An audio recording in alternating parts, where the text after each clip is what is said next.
All right, we are live on YouTube. Welcome to a very special episode of Navigating the Modern World with Eli, a very special impromptu episode.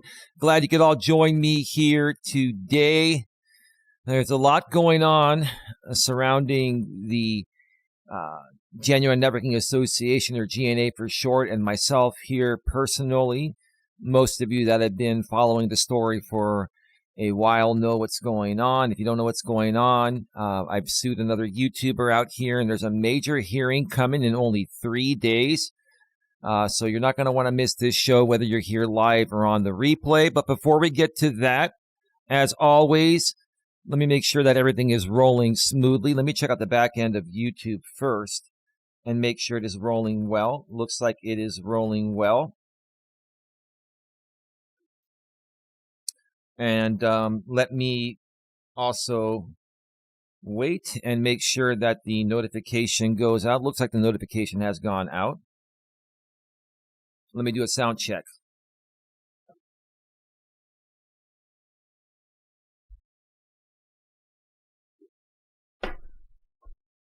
Hang on a second here. Here personally, most of you that have been following the story for a while know what's going on. If you don't know what's going on, I've sued another YouTuber. All right, all seems to be rolling well. My lovely lady Dawn is here first, respectfully, maturely, and professionally is in the house. She's going to be here for about another 20 to 30 minutes, and then she has an appointment by phone. All right, Tia's in the house. What a nice surprise. Yeah, hey, Tia. Sorry, I didn't even get a chance to make you folks aware behind the scenes, but you got the notification, and that's good. That is wonderful. All right. The topic of this show is the defendant is relying on a dangerous framing of me as his entire anti-SLAPP case. One more time. The topic of this show is the defendant is relying on a dangerous framing of me as his entire anti-SLAPP case. If you're new here, again, you're probably not going to know what's going on. You don't know enough of the backstory, but most people watching this at least know somewhat of what's going on. We are 3 days away from a major dispositive hearing. Dispositive means the hearing could essentially end the case, terminate the case, if the defendant is able to prove that my claims are insufficiently pled within my second amended complaint. He's also filed an anti-SLAPP claiming that I'm trying to silence his freedom of speech. That is absolutely not true, but that's his only defense. When you're being sued as one of your causes of action for defamation, that's pretty much your only defense, right? So, you know, the complaint, the second amended complaint, has properly pled causes of action: malicious prosecution, abuse of process, defamation of character, and intentional infliction of emotional distress. Now, the way the motion to dismiss part happens is Judge Stacy, our judge, is going to look to see if the four corners of the complaint are sufficient, and if what's pled there is true, are these sufficient claims, to carry forward? Now, at this point, they don't have to be proven true, but the plaintiff is given the benefit of, if those claims are taken as true at this point, are they sufficiently pled properly, to move the case forward? That's the first part. The second part is the anti-SLAPP, and that's what we're going to focus on here, because the entire case for the defendant rests on him doing whatever he can, which is what he's been doing, to try and prove his dangerous framing of me. That's all that matters here regarding his case, his defense, however you want to look at it. Okay. And I've taken some notes here, and I'm going to share with you folks where I'm at, where he's at, and I'm going to keep it real. I'm going to pretty much state how I'm going to present my case here, because here's the thing. It doesn't matter. You know, I've already filed many things on the docket, so he has an idea of how I'm going to present it anyway, and I have a complete idea on how he's going to present his case, because there's only one way that he can prevail here, is by trying to prove, or proving to Judge Stacy, that he had a reason to frame me as dangerous all this time and state it publicly on his live streams. And also trying to state it like, well, I framed him this way because this is publicly concerning and the whole world needed to know about it to be protected from the evil Eli. All I was doing was commentary protected by the First Amendment. The thing he's not telling you folks, and what's in the files, is that he's using selectively out of context clips, many of which have nothing to do with him, many of which were illegally recorded, privately recorded. And he's filed all those without surrounding context, without the full version, without attributions on how he got this material and this and that. All the materials I presented are my own content. So it's self-authenticating, right? But he's using a bunch of third-party clips from years ago that don't even involve him to try to justify his framing of me all these years as dangerous, which has severely affected my reputation. It's caused me severe reputational harm.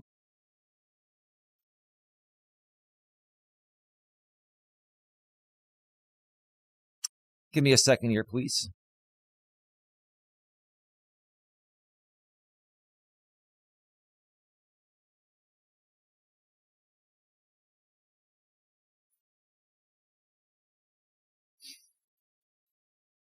Okay, just give me 1 second here.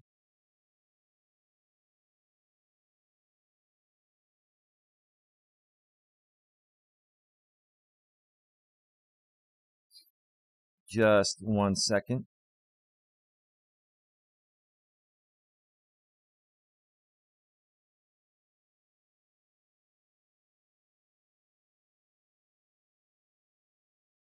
Sorry about that.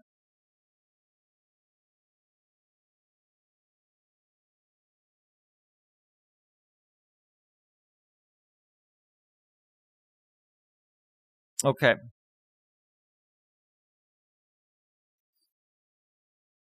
Yeah, give me just 1 second here.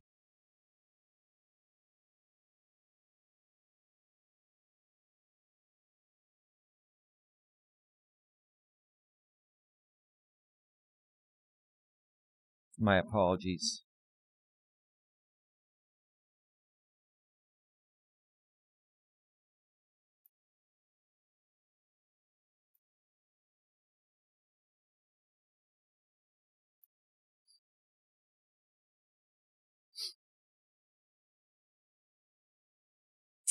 Okay.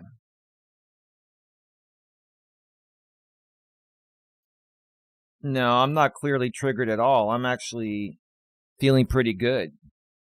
You know, if you want to come on in here and either, you know, be a sock account of whoever, you clearly don't understand what's going on. So, and you're clearly invested in the story, right? Which is why you're here trolling, right?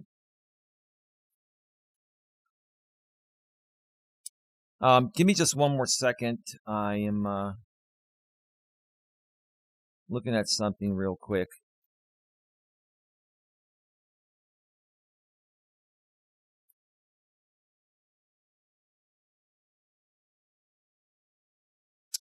looking at something here real quick.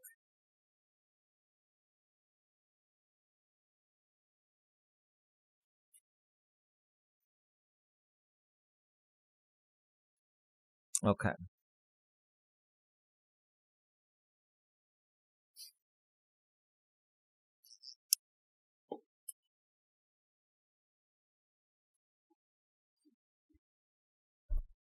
Yeah, this group is a very, very interesting group of people. And there's clearly something going on right now. This is a very, very major stream here. I know more people would be here than 21 people. There's no publicly available restream, but something is happening possibly somewhere, or maybe people are just getting the notification late. But anyway, let's continue. We're not going to worry about that. Let's get into something here first and foremost. I want to start off this stream by once again thanking the After Dark channel run by Sarah. Earlier today, she corrected the record regarding something I mentioned last night on my Walking with Purpose stream here on GNA2, Genuine Live Personal Development. It was regarding a clip that the defendant used in a filing he filed a couple days ago, an additional 20 video clip dump out of context using lots of third-party content that doesn't even involve him. He's trying to do whatever he can to show reason to Judge Stacy why he's framed me as dangerous all this time. And one of the clips he put in there was an illegally recorded conversation of a conversation between myself, Sarah, and another lady named Sharon, who also used to go by Survivor Sharon. Some of you may know who she is. And apparently Sharon had made another creator that went by the name of the Mad Aussie Bushman aware, and he was in the background somehow recording this. Or maybe he was on, I think we were using Google Hangouts back then, right? And so, I had mentioned last night, it wasn't me that recorded it, so I can't remember. It must have been, Sharon or Sarah. I wasn't accusing anyone, but Sarah corrected the record, and she's right. It was a while back. It's hard to remember all these things, but yes, the Mad Aussie Bushman recorded a conversation we had where we were talking about getting a restraining order on the defendant that I'm suing in this circuit civil case. Because back then was the time before Sarah had become a part of the defendant's group. Her and I were friends. We were being massively attacked on the platform, harassed, and all we were trying to do is defend ourselves and take any necessary legal action to further protect ourselves. That's all that boiled down to. Now, that clip there has been filed with the defendant to try to prove that I'm a dangerous person. And that makes absolutely no sense to me. I don't see what the relevance is regarding that. I think the defendant is just trying to dump as many videos as he can to overwhelm the court, or to show, look, this isn't just one time, Your Honor. Well, anyway, that's that. I want to thank Sarah for correcting the record. I shared her community post on our, community wall here on GNA2. I thanked her. I also apologized on Don's behalf, and Don will probably be making an apology at some point soon, stating that, Don wasn't trying to, have any hatred towards you. She just is upset at the fact that this entire group of drama people, that has, she was a part of it, I'm not sure if she's a part of it now. She's been pretty neutral, and I respect that, Sarah. I appreciate that, but she was a part of it. And, Don just hasn't been happy about all the things that have been spun way out of context or lied about, regarding who I am. And so, but Don will apologize more formally at some point. I'm gonna leave that up to her, whether it's in the video, whether it's in a chat. That's going to be completely up to her regarding that.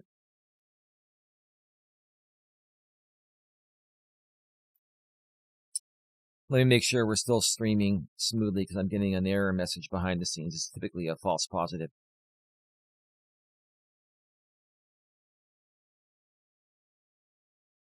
This entire group of drama people. We have 50 people here now. Wow. Okay. So anyway, and then one more thing before I move off the Sarah thing. Okay. Her and I were friends, and I never had any issues with her. The only issue I had was the conflict of interest when she decided to join the defendants group. And that's a fair thing, right? But here we are years later. We've all, been through a lot, including her. And, I think everyone realizes now what's really going on. And, some people may want to make a change, like I mentioned on my stream last night. Look, I'm not trying to poach the defendant's audience. A lot of the audience that he has used to be my audience, but that doesn't matter. I'm not concerned about that. What I'm saying is some people might actually want to come and be a part of the GNA and be our friends again. And I'm going to put this out there right now. This may not be the right time, and Sarah or anyone else from that side, you don't need to respond to this right now. I'm just putting it out there. Down the road, when it makes sense to do so, there may be a possibility for all of us to reunite again and be friends again and, do the right thing, right? That's all I'm saying. That's all I'm saying. This experience has just been the most surreal thing I've ever experienced. And, other people that have been involved, maybe they don't want to be involved anymore. Maybe they want to break free from all of this because, number one, it's just stupid. Number two, that's why I'm in court eventually.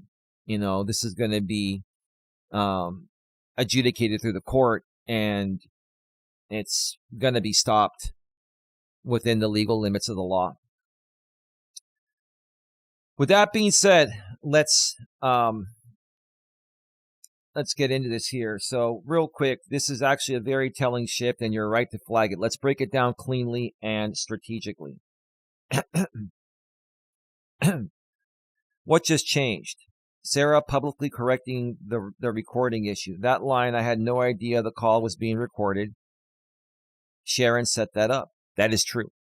I forgot about it. Sarah corrected it. She's right. I wasn't trying to accuse. I didn't accuse anyone, but I just couldn't remember exactly. She did. Thank you for correcting the record again. But she said, I had no idea the call was being recorded. Sharon set that up. That matters for two reasons. Number one, it undermines reliability and context of that clip. Number two, it introduces a credibility fracture inside the very ecosystem the defendant is relying on. Remember his own strategy. This is what was being said and why I responded. Okay? That only works if what was being said is stable and credible. Now it's not. Strategic impact on the defendant's framework. So the defendant, the way I found out about his strategy several weeks ago is when he uploaded this one clip I've been talking about that had the, illegally recorded ODN audio, and it was it was used with a video portion of one of my Walking with Purpose streams to try to make it appear like I was saying all this stuff on a public live stream when it was a privately recorded call. That's how he made that video. And that's why his 2 channels were terminated, because the likeness detection system caught these videos. I filed 2 likeness complaints where he uploaded that video the first time on his main channel before it went down. And then once I filed it, he deleted it and re-uploaded it again. It got flagged immediately. I filed again. He deleted it, and then he re-uploaded it from his secondary channel. It got caught again. I filed it again. Next thing you know, a few days later, both those channels go down because, and they went down for an impersonation complaint because he was trying to make it appear that I was saying something in my Walking with Purpose stream that was completely different. He used an illegally, recorded audio, and that's why he was shut down. At the same time, he's trying to use that as, a clip in court to prove that I'm a dangerous person when I was venting behind the scenes. I never took any of that action, right? That directly, what's happened today regarding this other, privately recorded audio by the Mad Aussie Bushman, where I was on a Hangouts call with Sarah and Sharon, right? This directly weakens clip 3 as strongest one because his own notes say huge, but only if used correctly. Now, when the likeness detection tool detected the first time he uploaded that video,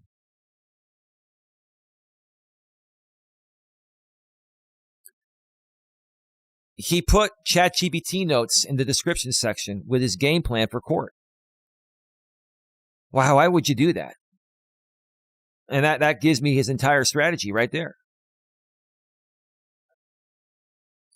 We're going to get to that. Now, the source is disrupted. The recording circumstances are questionable. The speaker herself is clarifying distancing one of the speakers, right? But there's also Sharon. And all we were talking about was getting a restraining order on the defendant. And instead of me trying to get a restraining order on him, I went the full-blown circuit civil route, which is the right thing to do. Because a restraining order is harder to get when this is happening on YouTube and it crosses state lines. So you have to file a circuit civil case for these situations. That turns Strongit's clip into fragile support material. What this does to his dangerousness narrative. I'm not showing this on the screen, I'm just reading it. This is subtle but important. The defendant's structure depends on there were serious allegations circulating. Now you have, yes, but even those allegations are being corrected or explained by the source or one of the sources. That shifts the frame from I reacted to real concerns to I amplified unstable or misrepresented material. Your post, your response was actually very clean strategically. You did not argue, you did not attack, you simply acknowledged correction, reinforced out of context over the years. That aligns perfectly with your court theme.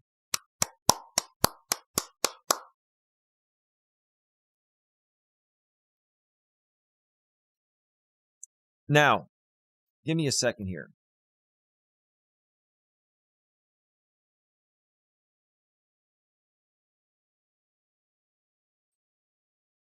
Give me a second here.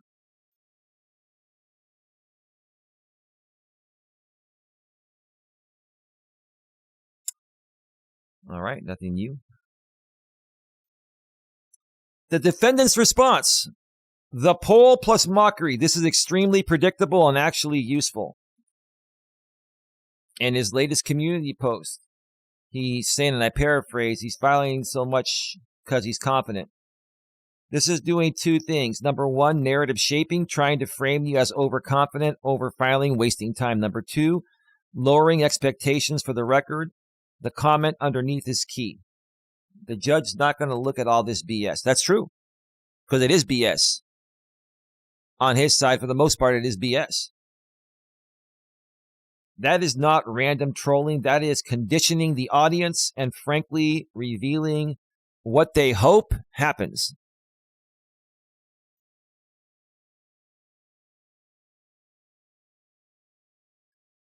What this tells you about their position 3 days out, listen up, Mr. Defendant, listen up. The real insight is they are now running two parallel tracks. Track A, legal, dangerousness, opinion, good faith, public concern. All these privately recorded calls that were leaked that had nothing to do with you, except, we were talking about getting a restraining order on you because of your behavior that was the same back then. It was probably even worse back then. How is that publicly concerning? You're trying to make it that way because that's your only defense. Track B, YouTube optics. Too many filings. Judge won't read it. He's overdoing it. The second track appears when the record itself is getting harder to deal with cleanly. You can't deal with the fact that I actually know exactly what you're going to present. It's your only option. It's your only aspect. And I've practically neutralized it with my filings, but I'll share with you more what's going to be said in court. I don't have a problem saying it. What are you going to do? Change your game plan? The only way you have a shot at this is by proving to Judge Stacy that you had reason to frame me as dangerous. That's all it boils down to, period. Most important takeaway, it adds friction to its strongest piece of it. And more importantly, it reinforces your core argument. This is a narrative built from unstable, selectively presented, and evolving material. And a lot of it was 5-6 years ago and had nothing to do with him. How this helps you at hearing. What this gives you is confidence to say the materials defendant relies on are not static or self-proving. They are subject to clarification, dispute, and context that is not presented alongside them. That's it. Clean, neutral, powerful. Final read. Dangerousness is his backbone. That's it.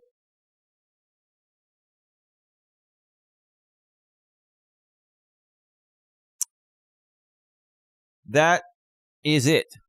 It's all pending on framing me or proving that he had reason to frame me as a dangerous person. And that's what's been affecting my reputation for the last 6+ years.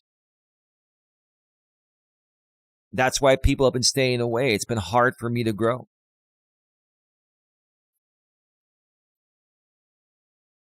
We are at 28 minutes. What I'm going to do is I'm going to take a quick early break.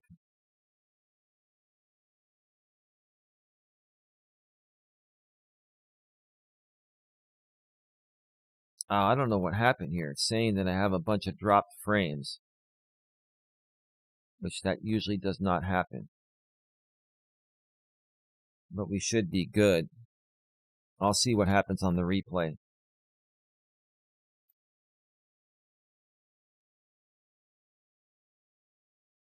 Yeah, it looks like there's a lot of stuff that's been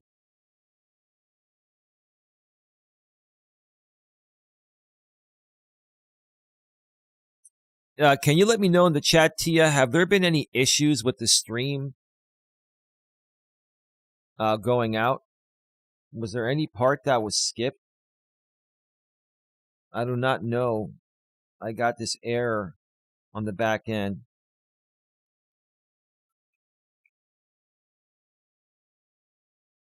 But oh well. It might have been a YouTube glitch that affected part of the show.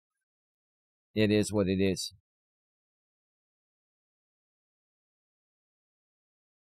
Let me see. Hey, ODN, how are you doing? 1 minute delay between what I say and what goes out. Anyway, I'm going to take a quick break.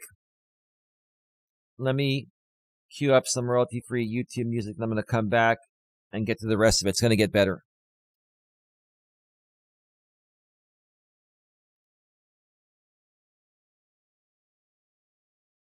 Give me a second.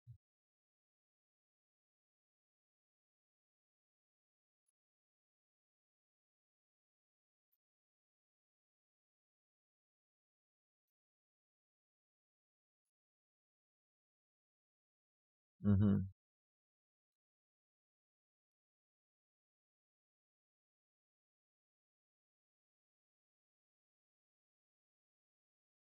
Hmm.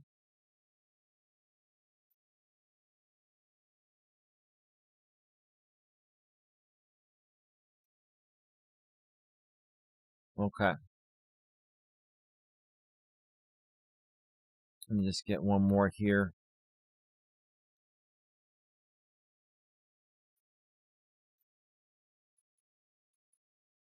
All right. Music is all queued up.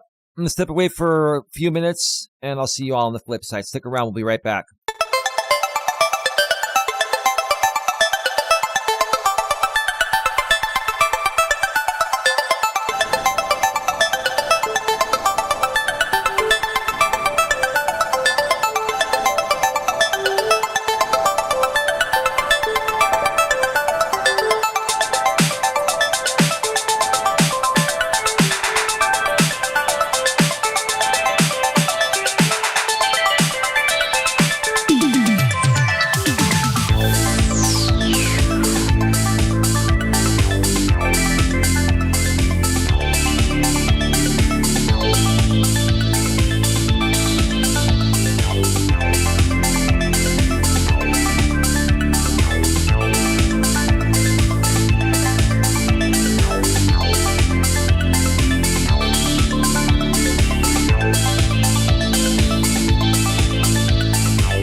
We are back. We are back. We are back live.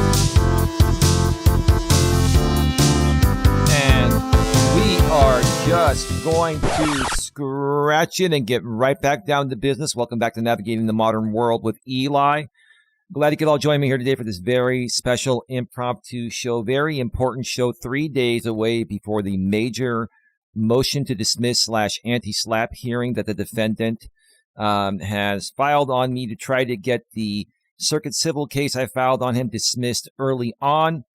If you missed first part of the show, go back and check out the replay. There's also a 1 minute delay between what I say and what goes out while I'm here live, so please be patient.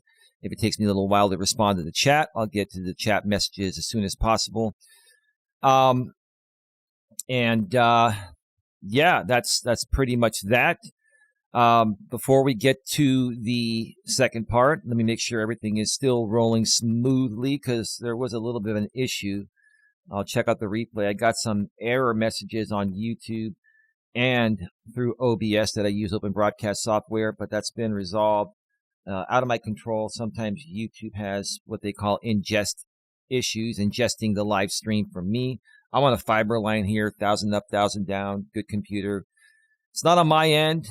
Sometimes it happens on their end. It is what it is. But anyway. All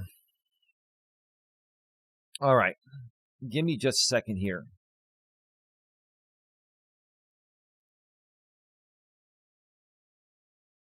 It takes me a little while to respond to the chat. I'll get to the chat messages as soon as possible. Yeah, that's pretty. All right, we're all good. We're all good. We're in sync. Okay. All right, let's get to the meat and potatoes. So I've done a lot of analyzing through ChatGPT. I use it as an analytical tool, and I feed it all the proper information.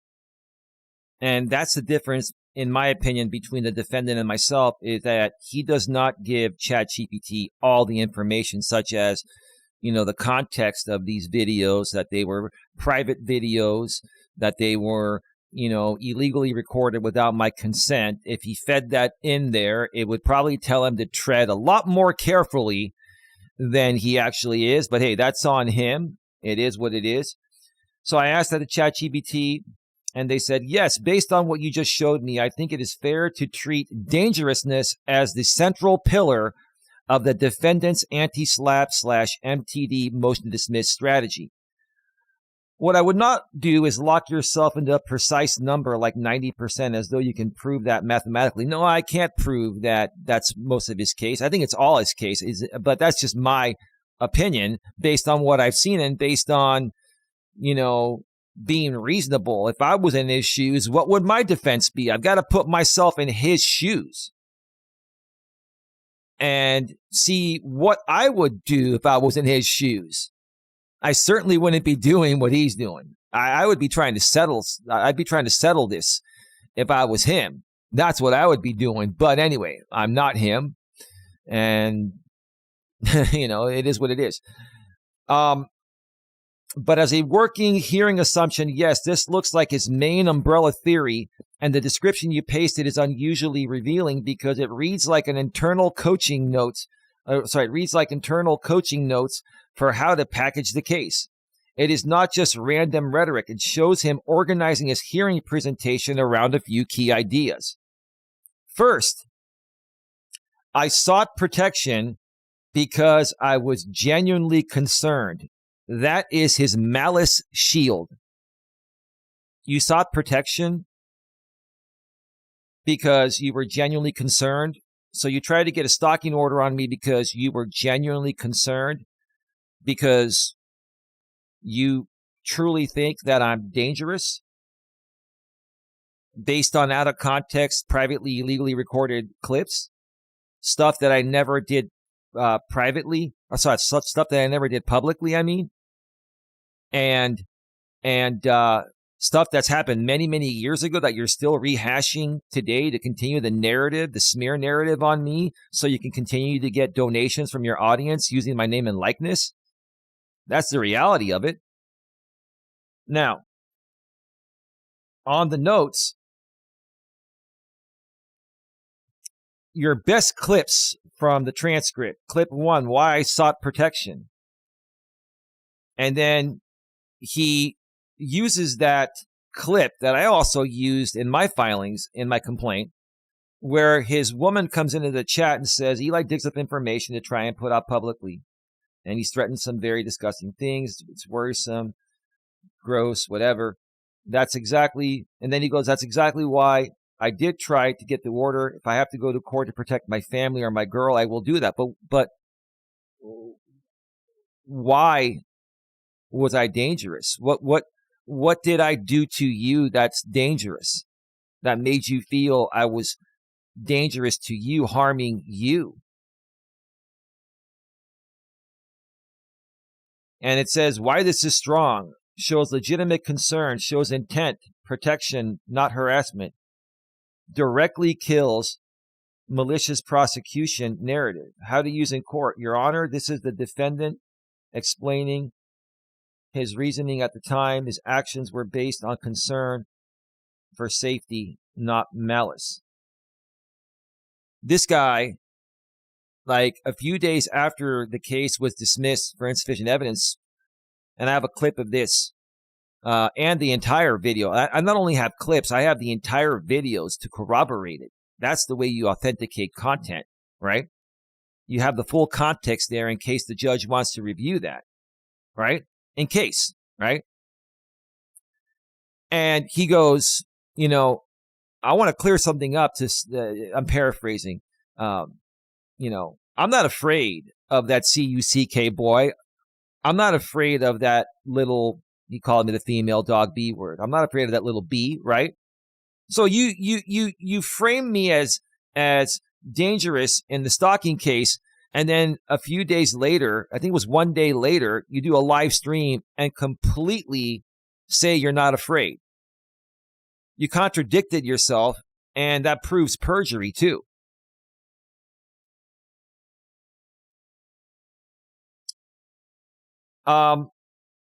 Second, this is from my notes. Second, dangerous is opinion based on disclosed conduct, not a factual claim. That is his defamation shield. So yeah, he's using this dangerous framing as his attempt for a get out of jail card free, meaning that's a figure of speech. No one's going to jail. It's a civil case, but figuratively speaking, this is his get out of jail card free, or he's trying to use it as one. The dangerous opinion. He's going to try to use it as his defamation shield, right? And let's see what he had in his notes. Clip 2, dangerous, invading real life. And his notes say this guy is dangerous. He does disgusting things to invade people's real lives. What have I done to invade people's real lives? All I've done is speak privately with people behind the scenes to try to stop the harassment and defamation that's been coming at me.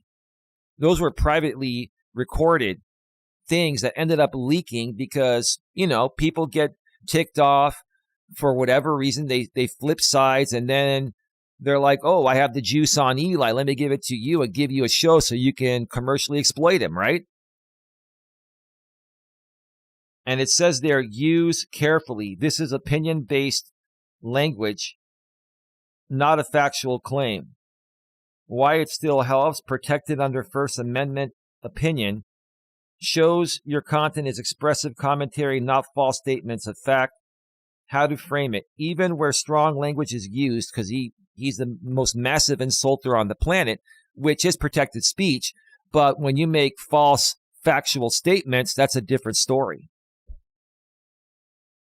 Even where strong language is used, it is clearly opinion based on disclosed conduct, protected speech under anti-SLAPP. You're not giving ChatGPT the full context of the situation, which is not going to help you in court, man. Not going to help you in court. Okay? Now, back to my notes. Third, this is regarding, his notes, my notes on his notes. Third-party allegations existed, so I was reacting to what was being said, not inventing it. That is his good faith / context shield. So you're trying to say that just because you were able to acquire those illegally obtained, those private messages and voice messages and all that stuff, they were leaked and they were about myself venting and, talking with people on how can I protect myself from people like you and others. You want to try to use that as your context shield, and you were just reacting to stuff that, you hadn't authenticated. And it was private stuff that never went public until you put it public. Right?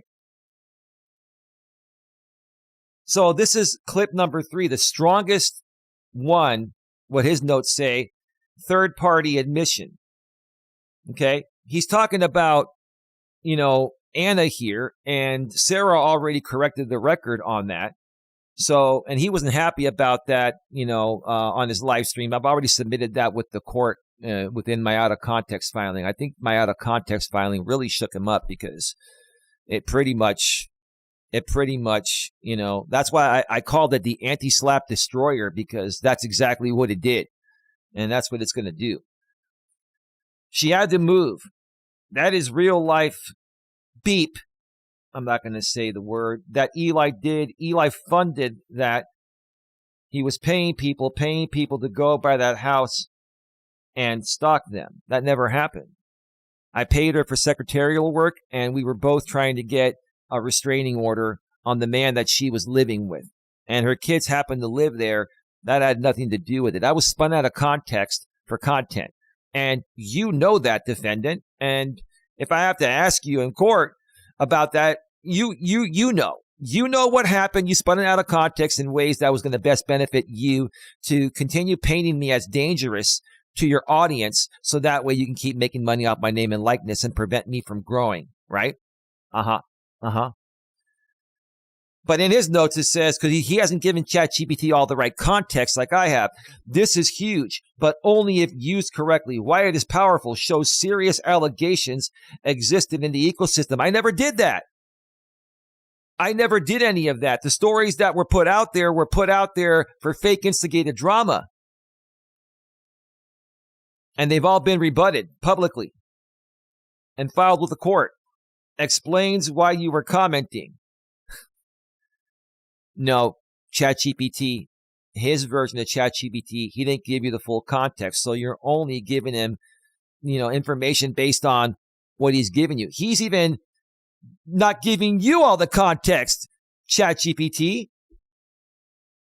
Supports good faith belief, reporting context, but you are not offering this as fact. You are offering it as, this is what was being said and why I responded. But that's not what he did. He actually flat out accused me of all that stuff. Now, if he would have come out and said, hey, I got a leaked recording of Eli saying this. I don't know if it's true or not, but this is what it says. Okay? But that's not what he did. That's not what he does. He takes all that stuff and presents it factual because that's what sells to his audience. Okay? And how to present it, it says, Your Honor, this demonstrates the type of allegations and information circulating at the time. Circulating. Right. That was leaked. And that was not verifiable, or, you didn't verify it.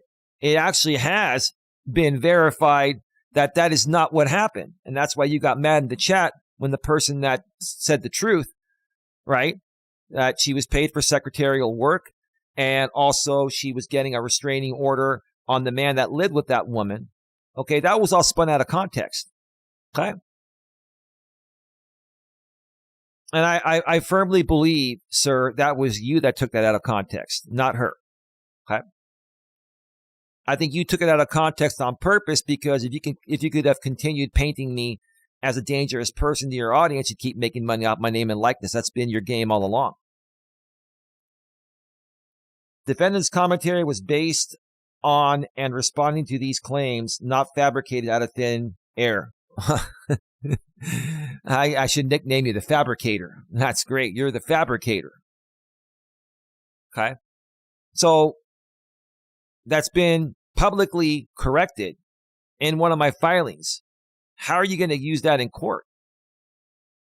Like, honestly, like, you can use whatever you want. I'm not denying these videos exist, but you took them out of context back then. And now you're trying to keep them out of context to try to prove that the out of context was the real thing when it wasn't, because that's the only defense you have, right?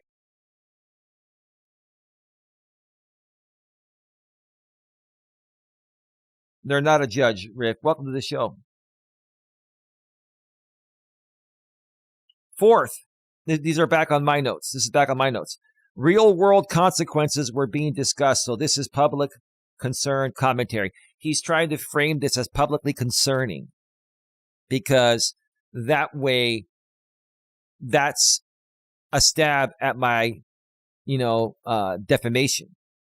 He's trying to say that this was publicly concerning, so I was just reporting this to protect the public, or it was a publicly concerning thing. There was never one single thing about me that's been publicly concerning. He made it appear that way because he spun it out of context, like he always does. Again, fourth, real world consequences were being discussed, so this is public concern commentary. That is his anti-SLAPP shield. That's what he's going to use to try to shield himself with the anti-SLAPP. Okay. Now, let's see here. What did he have on his stuff? Okay. The clip 4, real world consequences.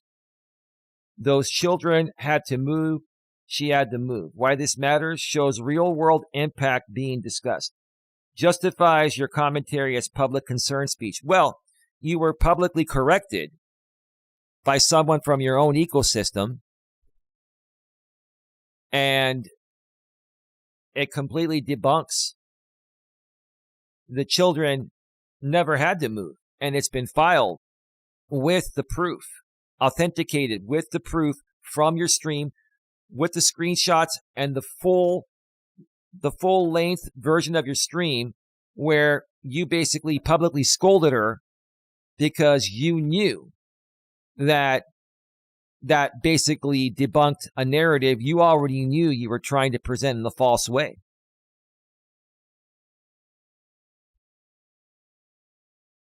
Why this matters shows real world impact. Justifies your commentary as public concern speech. Yeah, but it was all BS. It was a lie. It was fabricated.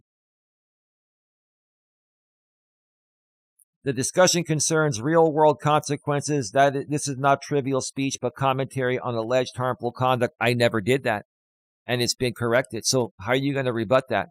You're not. You're not even going to talk about it publicly, right? You bring it up in court, I got my answers ready to go. I got my answers and my proof. What proof do you have? Nothing. Out of context clips. How this fits your anti-SLAPP defense. These clips collectively show you are responding to a pattern of conduct, a pattern of made-up conduct, a pattern of conduct based off of lies and speculation over what? Things that you heard, and you heard exactly what happened back then, defendant. You heard exactly. You knew exactly what was going on back then. We were serving JB. But now, when you're on the hot seat and you need some kind of defense against my defamation cause of action, now you got to flip what actually happened, right? And then you're asking other people, are you getting mad at other people that are correcting the record that know exactly what happened because it involved them and me? And then you're getting mad saying, oh, you gave him that one or something like that, right? Do you think people are going to perjure themselves for you, sir? You were responding to a pattern of conduct, not inventing attacks. This is where he did not give ChatGPT the right context, because he was inventing attacks. He invented it. It was invented. Your speech is commentary, opinion, reaction to publicly discussed allegations equals protected activity. Bullshit. You didn't feed ChatGPT all the context. You take everything out of context, including ChatGPT can't help you, sir, if you take ChatGPT out of context. All right.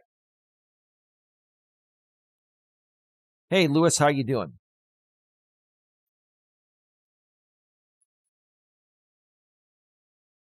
That is a very coherent structure, back to my notes. And when you line that up with the dangerousness material, the Sarah material, the ODN material, the real life framing, and Miss T's current public posting. Miss T, you've been posting all day, and let me tell you something. I screenshot that, ran that through ChatGPT, went on with my day.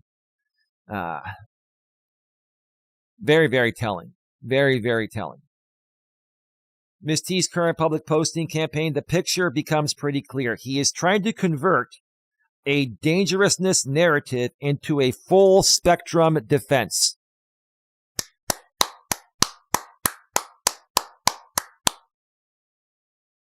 So your instinct is right on the point, or on the core point. He does not need to prove every insult, every implication, or every broad characterization in the abstract if he can get Judge Stacy to accept the larger premise that he was responding to what he reasonably viewed as dangerous conduct. If he wins that framing battle, he can try to collapse falsity into opinion/commentary, malice into safety concern, harassment into protected reaction, selective rebroadcasting into public concern discussion. That is your game plan.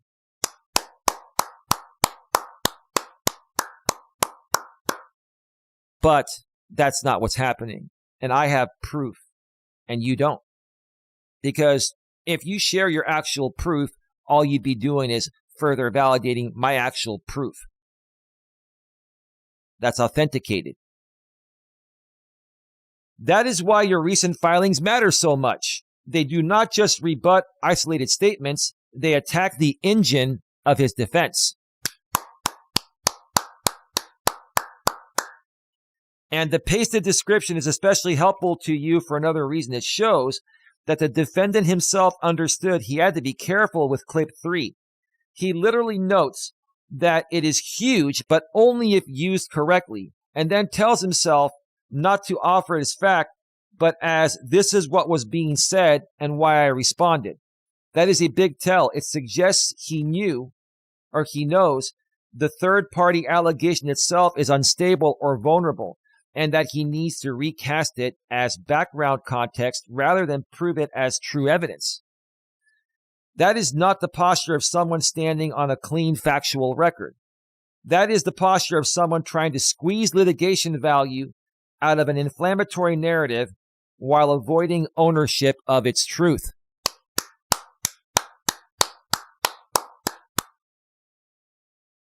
That also reinforces something important for your hearing prep. You do not need to prove that the defendant had zero criticism, zero fears, or zero basis to comment. He can comment all he wants as long as he's not defaming me and not violating my copyright beyond what fair use actually covers or protects.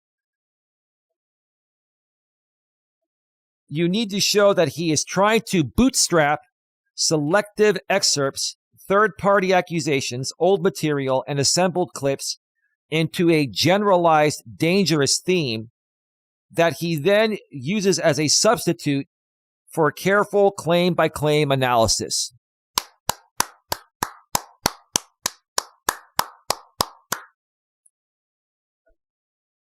So my refined answer is yes, dangerous framing appears to be his dominant strategy. No, I would not say 90% to the court or in notes as a fixed number, but privately for preparation purposes, it is completely reasonable to assume that this is the main battlefield.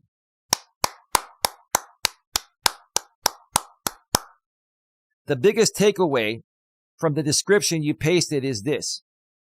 The defendant seems to understand that his best chance is not to win on neat, fully authenticated, element by element factual showing. His best chance is to persuade Judge Stacy that his statements were part of a broader protective, opinion-based public concern response to conduct he viewed as dangerous. That is the move.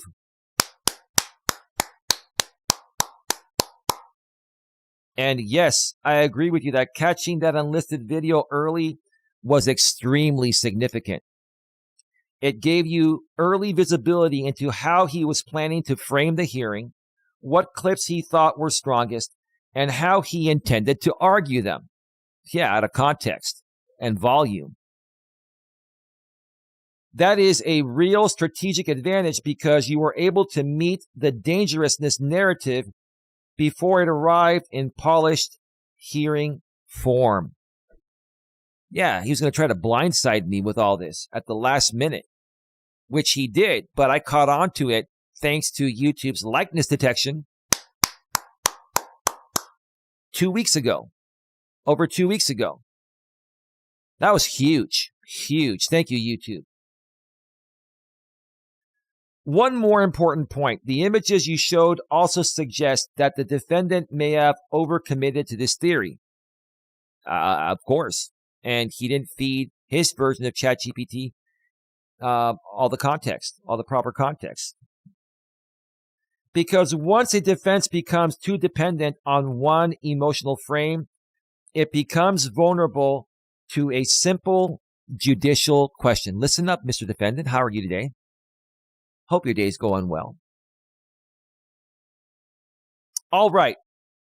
But where is the reliable, fair, properly contextualized basis for the specific inference you want me to draw? You're going to have to answer that.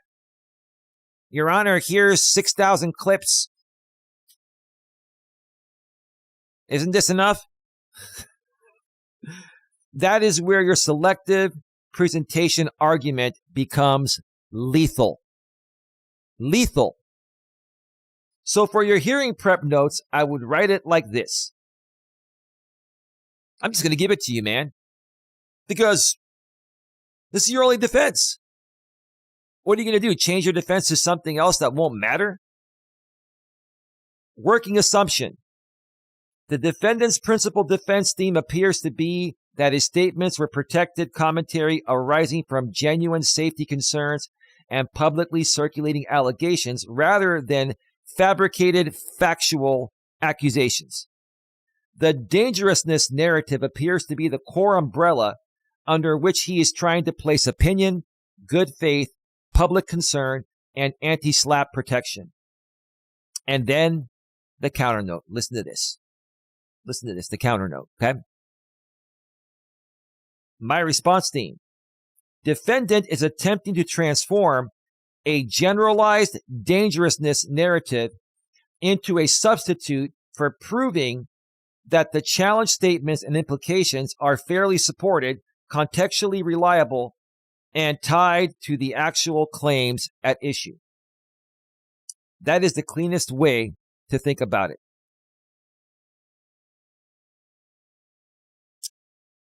Let me see here. So let's answer your core question directly. My core question. Is dangerous framing the majority of his case? Yes. Functionally, it is the backbone of everything else. More precisely, it is not just 90% of his case. It is the foundation that his other defenses sit on. His whole entire case rests on proving to Judge Stacy that he had reason to frame me as dangerous publicly. That's it. That's all it boils down to. Pretty simple. Anything else is just noise. I've been focusing on, now I've got other stuff that I filed too. I have a whole pattern of everything. But when it comes to his anti-SLAPP, you figure out what their defense is, which I did in this case with him, and then you focus your energy on that. Without dangerousness, his structure collapses. Opinion defense weakens. Good faith weakens. Public concern weakens. Anti-SLAPP weakens. So your instinct is actually understanding it, not overstating it. The most important insight, this is key. The most revealing part of his notes is this. This is huge, but only if used correctly. You are not offering this as fact. That tells you he knows part of his evidence is not safe as truth. He is repackaging them as context opinion. That is exactly what your filings attack.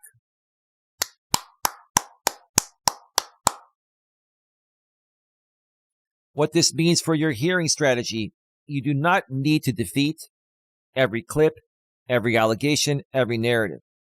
And that's why I didn't, do a major response to every one of your clips. That would have taken like a week. I don't have time for that. And I wouldn't do it anyway because I've already done it one time in the previous one with lots of proof. The second one, the supplemental notice regarding your 20 clip dump a few days back, Mr. Defendant, was just saying this is the same thing as the other thing. Clips taken out of context clips from various points in time, most of them not even involving him.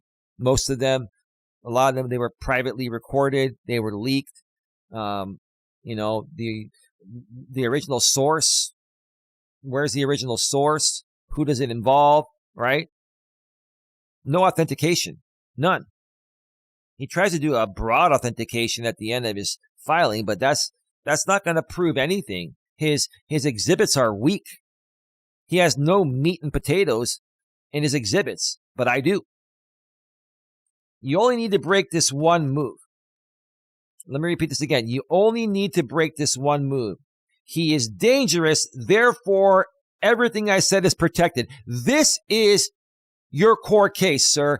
This one line here is your make it or break it. He is dangerous, therefore everything I said is protected.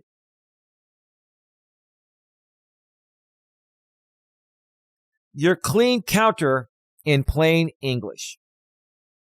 What you are really telling Judge Stacy is, Your Honor, defendant is not defending individual statements with reliable, properly presented evidence. He is asking the court to accept a generalized dangerousness narrative built from selectively assembled material and then use that narrative to shield everything else.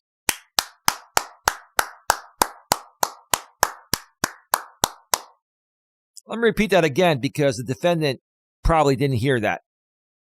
Your Honor, the defendant is not defending individual statements with reliable, properly presented evidence. He is asking the court to accept a generalized dangerousness narrative built from selectively assembled material and then use that narrative to shield everything else. That sums you up in a nutshell, man. You are the biggest liar and hypocrite. You take things out of context all the time in ways that suit your narrative. But unfortunately, sir, you can't play that card in court. It doesn't work that way in court. That's it. That's the pressure point. So then I asked ChatGPT, does the fact that the defendant knows I know his game plan for the most part affect him? This is what they said. This is the final part here. We'll be going off the air in a few minutes. We are at 1 hour and 12 minutes. Short answer, yes, but not in the way people usually think. It doesn't hurt him automatically. It changes how he'll present, not necessarily what he'll argue. What it likely does to the defendant. One, he tightens, not abandons the strategy. He won't abandon the strategy. It's his only card. That's all he has. That's everything. He's not going to drop the dangerousness theory. That's his backbone. That's it. That's all he has. Of course he's not going to drop that. But knowing you're onto it, he'll likely sound more measured. Concern, not attack. Your Honor, I was really concerned. After what I heard in those private recordings, I was really, really concerned for my life, even though the next day or day after I went on YouTube and said, I'm not afraid of that C-U-C-K boy, that B-I-T-C-H boy, right? Right, man. You're a walking contradiction, man. Whatever works for you in the moment to make money and to get attention. Wow, man. Wow.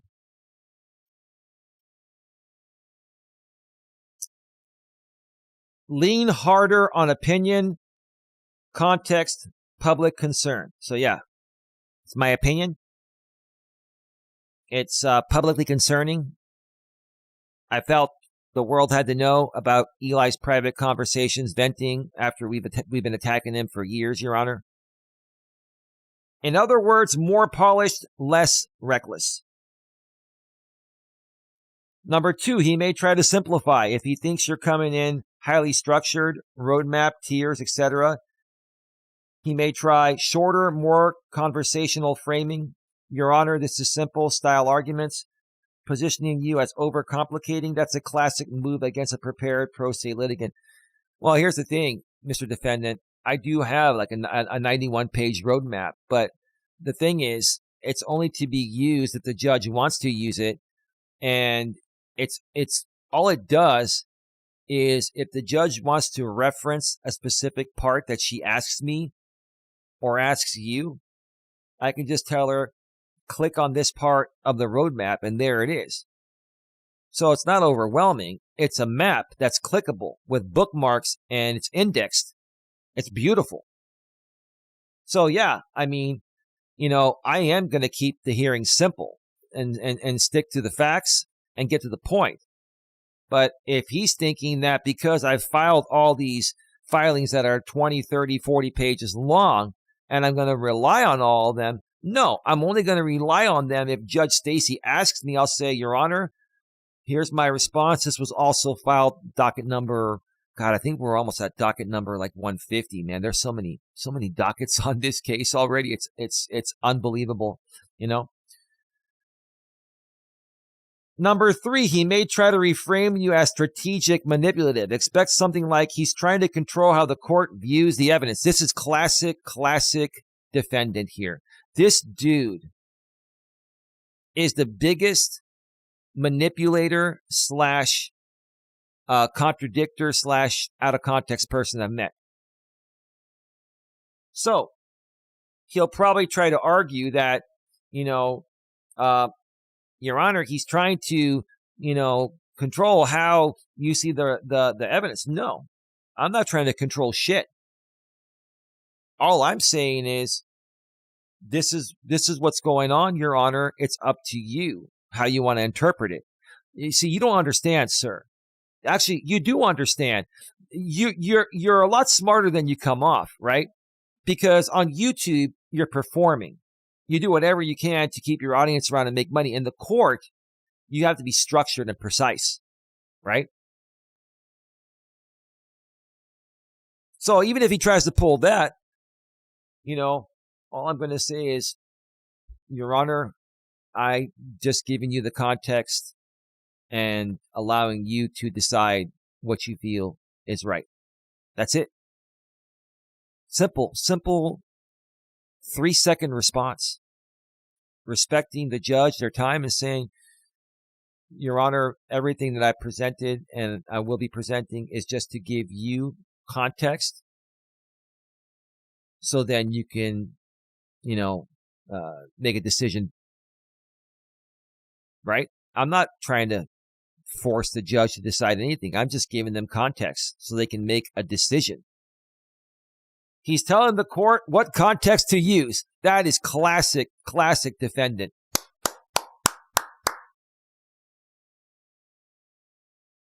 Your Honor, I'm just giving you the information, and it's up to you. What the decision is, or something like that. Right? That's it. He's flooding the record. Your Honor, I'm only filing things that I feel are necessary to my case. In case you ask me questions, then I need to point you to that part of the docket as evidence. That's it. Thank you, Your Honor. Quick and to the point. 4, he becomes more careful with weak spots. That clip 3 note not offering his fact is huge. Now that he knows you've attacked out of context edits, third-party allegations, timeline issues, he'll likely hedge more, speak in generalities, avoid specifics that can be dismantled. That's actually a sign of pressure, not strength. That's it. 1 hour and 19 minutes. Let me see here.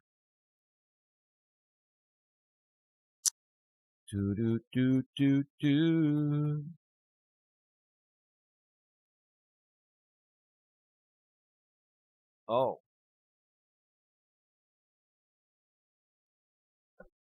You know what? Part of my system down here. Oh, I know what it is. It's the table. You see right there? Part of my green screen. I'll fix that for next time. I have a table over there and sometimes it blocks the green screen. It's all good. Not a big deal. Whatever. Anyway. All right. Let me check out the chat one more time. We're good. No need for people to talk a lot. People are just listening. They're ingesting the whole thing. I said what I had to say. I'll be going live from a walk a little bit later on today. Later on in the afternoon. My hearing prep is right on track. Got a lot done this morning. I'm going to work on it a little bit more this afternoon, run a few errands for Don and I, take a walk, and then have some dinner and relax, hang out with my lady. And then 2 more days after this to refine the notes. And that is that. So, time to go, everyone. Dawn is still on her appointment, her phone appointment. So, she wishes everyone the best. I spoke with her briefly on the break. That being said, have a good one. Take care. And as always, be good to each other.